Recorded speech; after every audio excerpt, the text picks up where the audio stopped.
छत्तीसगढ़ में यादव समाज की संख्या काफ़ी ज़्यादा है सर। अगर ओबीसी उसमें कहें तो लगभग पहले दूसरे नंबर पर आता है, लेकिन आपकी पार्टी जो है खासकर बिहार और यूपी में यादवों को लेकर ज़्यादा फोकस नहीं, छत्तीसगढ़ में कैसे फोकस करें ताकि आपके यादव समाज के लोग आपसे जुड़े रहें? देखिए, ये जो सवाल आपने किया है, ये सवाल इतना उलझा हुआ है जितना राजनीति उलझी रहती है। राजनीति भी उतनी उलझी है जितना आपका सवाल उलझा हुआ है। ये सही बात है कि कौन कहाँ पैदा होता है इसका किसी के हाथ में नहीं है, क्योंकि मैं उस परिवार में पैदा हो गया इसलिए मैं यादव हो गया, आप किसी और परिवार में पैदा हो गए तो आप वो हो गए। लेकिन एक अच्छी बात यह है कि इधर लोग जागरूक हो गए हैं और जागरूक होकर के पूरे देश में ये बहस छिड़ी हुई है। हर जाति ये चाहती है कि उसकी गिनती हो। पूरे देश में एक अच्छाई ये आई है कि हर व्यक्ति चाहता है कि उसकी जाति के बारे में गिनती हो और जानकारी हो। और ये बात यहाँ तक पहुँच गई कि राष्ट्रीय पार्टियां भी आजकल रीजनल पार्टीज का जो नैरेटिव है उसको फॉलो कर रहे हैं। मुझे याद है लोकसभा में जिस समय नेताजी थे, शरद यादव जी थे, आदरणीय लालू प्रसाद यादव जी थे और दक्षिण भारत के बड़ी संख्या में नेता, रीजनल पार्टी के बड़ी संख्या में लीडर्स ये मांग कर रहे थे कि जाति जनगणना हो, जातियों को गिना जाए और गिन करके उनको अधिकार और सम्मान मिलना चाहिए। ये लड़ाई लड़ी गई थी, उस समय सरकार दूसरी थी और वो लड़ाई आज भी चल रही है। अब सोचिए, कांग्रेस भी कह रही है कि हम जाति जनगणना कराना चाहते हैं, बीजेपी भी दबी जुबान कहती है कि हम जाति जनगणना कराएंगे। तो ये एक अच्छी बात हो गई है कि पूरे देश में ये बहस छिड़ गई है और सबने स्वीकार कर लिया है कि जाति जनगणना होनी चाहिए और जाति के हिसाब से अधिकार और हक मिलना चाहिए। जो बाबा साहब भीमराव अम्बेडकर जी का संविधान है, जिसमें सामाजिक आर्थिक रूप से जो गैर बराबरी है उसको दूर कैसे किया जाए, उस दिशा में जो आरक्षण है उस पे काम हो। और उसमें कई दल तो ये भी मांग रहे हैं कि दक्षिण भारत में जिस तरह सीमा टूट गई है आरक्षण की, वो सीमा तोड़ी जाए यहाँ पर, क्योंकि हमारे जो साथ हैं यादव महासभा में तो हैं ही हैं, लेकिन ये हमारे पारिवारिक इनसे रिश्ते भी हैं। और हैं एक विधायक भी है यादव जी, राम कुमार, ये क्या बोलते हैं, राम कुमार यादव, बीपीएल विधायक बोलते हैं। ये भी कांग्रेस के हैं, ये भी कांग्रेस के हैं और मैं समाजवादी पार्टी का हूँ। सवाल ये था सर कि आपकी पार्टी विस्तार को लेकर हाँ, अरे उसी पे आ रहा हूँ, तुम जल्दी क्यों भाग रहे हो? तो मैंने ये कहा कि ये देश में सभी दल जो रीजनल पार्टी का नैरेटिव था उसको फॉलो कर रहे हैं। और छत्तीसगढ़ में या उड़ीसा में, जहाँ मैं कार्यक्रम में आया था उड़ीसा में, उड़ीसा के लोगों का भी ये मानना है कि वहाँ पर बड़ी संख्या में समाज के लोग हैं। आज छत्तीसगढ़ में आपने बताया, मुझे तो पता ही नहीं था। मैं ऐसे पत्रकार साथी का बहुत धन्यवाद देता हूं। आप अगर नाम बता दे तो नाम लेकर के मैं धन्यवाद दे दूं। क्या नाम है? सौरभ सिंह परिहार। मैं सौरभ सिंह परिहार जी का विशेष धन्यवाद दूंगा कि जिन्होंने मुझे कहा कि छत्तीसगढ़ में यादव समाज को जोड़ना चाहिए। मैं यादव समाज को जोड़ने के साथ साथ पीडीएस समाज जो हमारा है, जो बहुत पिछड़ा है, अपमानित है, और हमारा और उनका एक ही दुख है। हम एक ही पीड़ा से बंधे हुए लोग हैं, हम एक ही पीड़ा से बंधे हुए लोग हैं। अब सोचिए, उदाहरण के लिए बीजेपी ने जिस मंदिर में मैं गया, वो मंदिर में गंगा जल से धुलवाया। अब आप सोचिए, बीजेपी की ये सोच है। तो इसलिए पीडीए के लोगों का एक ही सा दुख है, एक ही सी पीड़ा है। और कोई भी पीडीए परिवार का किसी भी पद पर बैठ जाए, पीडीए परिवार का व्यक्ति किसी पद पर बैठ जाए, चाहे वो राष्ट्रपति बन जाए, लेकिन उसके बावजूद भी उसे कभी कभी अपमानित होना पड़ता है।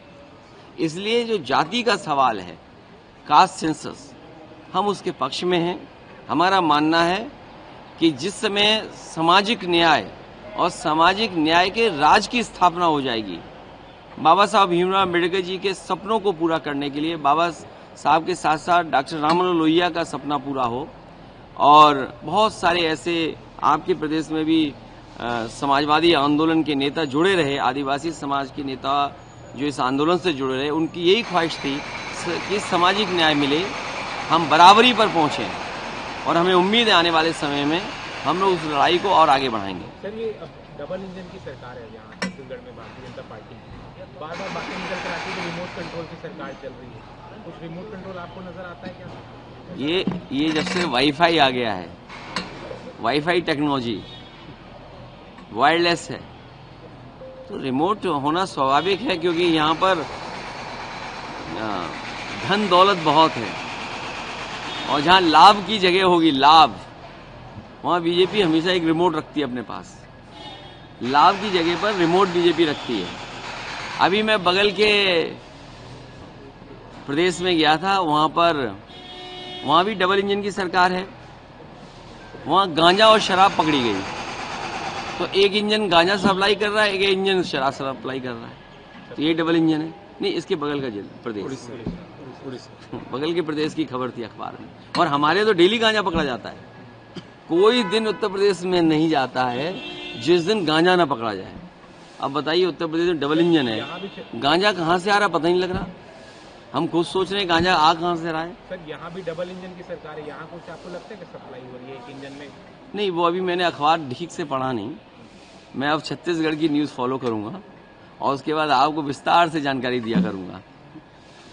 सर, बिहार में इलेक्शंस हैं सर, बिहार में इलेक्शंस, आपकी पार्टी भी महागठबंधन का एक हिस्सा है, तो सर अमित शाह का एक रिसेंटली एक बयान आया था राहुल गांधी की यात्रा और तेजस्वी की यात्रा को लेकर, ये यात्रा घुसपैठियों को बचाने के लिए। क्यों नासमझी की बात करते हो आप लोग और उनकी बात मानते हो आप? बिल्कुल नासमझी की बात इसलिए नहीं करनी चाहिए। 11 साल से सरकार दिल्ली में किसकी है? कोई सरकार, कोई व्यक्ति अपनी ही सरकार पे आरोप लगा रहा हो, आप सोचिए। कोई ये जो आरोप लग रहा है घुसपैठियों का, आप समझ ही नहीं पा रहे हैं। वो नंबर 2 हैं, वो नंबर 1 बनना चाहते हैं, तो आरोप किस पे लगाएंगे? तो बिना आरोप लगाए तो आगे नहीं बढ़ सकते ना आप। तो आरोप किस पे लग रहा है? ये अगर मान लीजिए घुसपैठिया आ रहे हैं, तो वो अपनी ही सरकार पे आरोप लगा रहे हैं कि भाई 11 साल से हम घुसपैठिया भेज रहे थे। अब इसका जवाब कौन देगा? अगर घुसपैठिया आ रहे थे तो सूची तो होगी ना उन पे, और फिर 11 साल से सरकार उनकी है। भाई यहाँ बड़े बड़े अधिकारी हैं सेंट्रल फोर्स के, हमारी वजह से थोड़ी पोस्ट हैं, हम थोड़ी कर सकते हैं पोस्टिंग। मान लीजिए नक्सली खत्म हो रहे हैं तो सेंट्रल फोर्स है ना, वही तो बातचीत कर रही है, विपक्ष के लोग थोड़ी बातचीत कर रहे हैं। इसलिए अगर घुसपैठिए आ रहे हैं 11 साल से, तब तो उन्हें अपनी ही सरकार पे आरोप लगा रहे हैं। मैं इस सवाल को लोकसभा में जरूर पूछूंगा कि भाई मैं छत्तीसगढ़ में गया और एक पत्रकार साथी मुझे घुसपैठियों पे बात पूछ रहा था, तो घुसपैठी आ कैसे रही है बताओ 11 साल से? ये जिम्मेदारी किसकी थी? हमारी तो है नहीं जिम्मेदारी। हम तो सवाल कर सकते हैं, आप जो सवाल कर रहे वही सवाल हम कर सकते हैं सरकार से। ये तो देश में नक्सलवाद खत्म करने को लेकर के दावा कर रही है कि 2026 में नक्सलवाद मुक्त हो जाएगा हिंदुस्तान। कब? में भी 2026 डेडलाइन अमित शाह ने रखी है। देखिए, उससे महत्वपूर्ण उनकी ख्वाहिश जो थी कि हमारे किसानों की आय दोगुनी हो, हर गरीब का घर 2022 तक बन जाए, बन गया। जो सामाजिक चीजें हैं, बुनियादी चीजें, अगर उन तक नहीं पहुंचेंगे, उन्हें मुख्य धारा में लाने के लिए पढ़ाई लिखाई इलाज, उनको सुविधा नहीं दोगे आप, वो भी तो हमारे आपके जैसे लोग हैं। अगर हथियार क्यों उठा रहे हैं? उनके पास तमाम रिपोर्टें होंगी, तमाम कमीशंस हैं, तमाम इंटेलिजेंस की वो हैं, और इस प्रदेश ने तो न जाने कितना झेला है, न जाने कितने महत्वपूर्ण लोगों की जान गई है यहाँ पर, न जाने कितने लोग गए जिनकी जान चली गई यहाँ पर। तो यहाँ पे तो बहुत सारी जानकारियां होंगी जो उनकी बुनियादी चीजें हैं, उन पे भी तो आपको सोचना पड़ेगा। बंदूक इलाज नहीं हो सकता, बुलेट इलाज नहीं हो सकता है। और फिर डिस्ट्रीब्यूशन ऑफ वेल्थ कौन करेगा? प्रति व्यक्ति आय क्या है? आप क्या बता रहे होंगे, आए होंगे दिल्ली वाले लोग, आजकल पढ़ा रहे हैं लोगों को दिल्ली वाले लोग, आपने भी पढ़ लिया होगा, उनकी बात मान ली होगी आपने। अच्छा, आपकी भी मजबूरी है, आपके पीछे, उसके पीछे और उसके पीछे जो है उनसे हमारा झगड़ा है, आपसे नहीं झगड़ा है। तो प्रति व्यक्ति आय क्या है छत्तीसगढ़ में? बताए होंगे, जाने कितनी प्रति व्यक्ति आय है?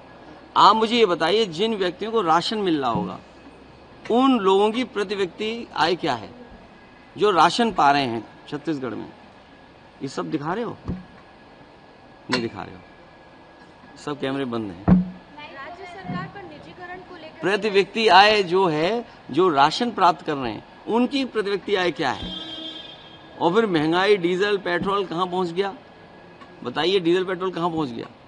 और आप लोग भी जानते होंगे, कोविड में आपकी अगर वेतन कम हुआ होगा, आज तक नहीं बढ़ा होगा आपका। बढ़ा गया आपका वेतन?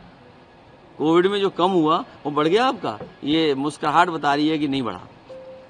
राज्य सरकार हाँ, जाने दे रहे हो मुझे। Thank you. राज्य सरकार निजीकरण को लेकर के कई सारे हम निजीकरण के खिलाफ हैं। निजीकरण किसी को लाभ पहुंचाने के लिए होता है। गरीब जनता को लाभ के लिए अगर कोई निजीकरण है तो विचार किया जा सकता है, लेकिन बीजेपी ने हमारी देश की अर्थव्यवस्था इतनी उलझा दी कि पूरी अर्थव्यवस्था को चीन को दे दी और रही बची यहाँ बेच रहे हैं। आए परियार साहब, तो रही बची बेच दिया उन्होंने। तो हम इसके खिलाफ हैं। जब तक गरीब व्यक्ति और गरीब आम लोगों को लाभ नहीं हो रहा, उसके प्राइवेटाइजेशन नहीं होना चाहिए। कुछ व्यक्तिगत लोगों को लाभ पहुंचाने के लिए प्राइवेटाइजेशन नहीं होना चाहिए। सर, एक लास्ट सवाल ले लेते हैं कि आप लोग बार बार वोट चोरी का आरोप लगा रहे हैं, लेकिन बीजेपी के नेता कह रहे हैं कि हम वोट चोरी नहीं, जनता के दिल की चोरी करते हैं। तो आप लोग दिल की चोरी क्यों नहीं कर पा रहे? ये किसका स्टेटमेंट है? यहाँ के गृह मंत्री विजय शर्मा जी का। तो अयोध्या की जनता का दिल चोरी क्यों नहीं कर पाए? अयोध्या से कौन हारा? पार्टी का नाम लो। अयोध्या से कौन हारा? बीजेपी हार गई। तो भाई दिल क्यों नहीं चोरी किया आपने? इसका मतलब आप गलत थे ना कहीं। आप बताओ, गरीबों की जमीन ले ली आपने, किसानों की जमीन ले ली। कोई एयरपोर्ट बनाने के खिलाफ नहीं है, लेकिन आप उनके साथ भेदभाव करोगे। मार्केट वैल्यू जमीन की क्या है? आप मार्केट वैल्यू से उन्हें कीमत नहीं दे रहे हो। दुकानदारों की दुकान तोड़ दी, बेचारे 50-50 साल से काम कर रहे थे। वहाँ यादव समाज के लोग थे, पिछड़ी जाति के समाज के लोग थे, दलित समाज के लोग थे, जिनके दादा परदादा वहाँ रहते थे। उन्हें बिना मुआवजा के आपने निकाल दिया। तो इसीलिए भगवान प्रभु श्री राम ने भी उन्हें आशीर्वाद वहां से नहीं दिया। सोचिए, आप दिल चोरी की बात कर रहे हो और आशीर्वाद पा नहीं पाए। आप बताइए, छत्तीसगढ़ में एक सड़क बनी हो जहां हवाई जहाज उतर जाता हो। हम लोगों ने बच्चों को लैपटॉप दे दिया, बताइए, विद्याधन दिया, जाने क्या क्या दिया, योजनाएं दी, शामिल किया। आज बताइए, दूध का ऐड आ रहा है अखबार में, दूध का ऐड। उत्तर प्रदेश सबसे ज्यादा दूध पैदा करता है, सब कारखाने बंद कर दिए मिल्क बनाने वाले। तो ये तमाम सवाल हैं जिनके जवाब सरकार के पास नहीं है। हम लोग छत्तीसगढ़ आते रहेंगे और आपसे मिलते रहेंगे। बड़ा अच्छा है, आपसे बात करने का मौका मिला।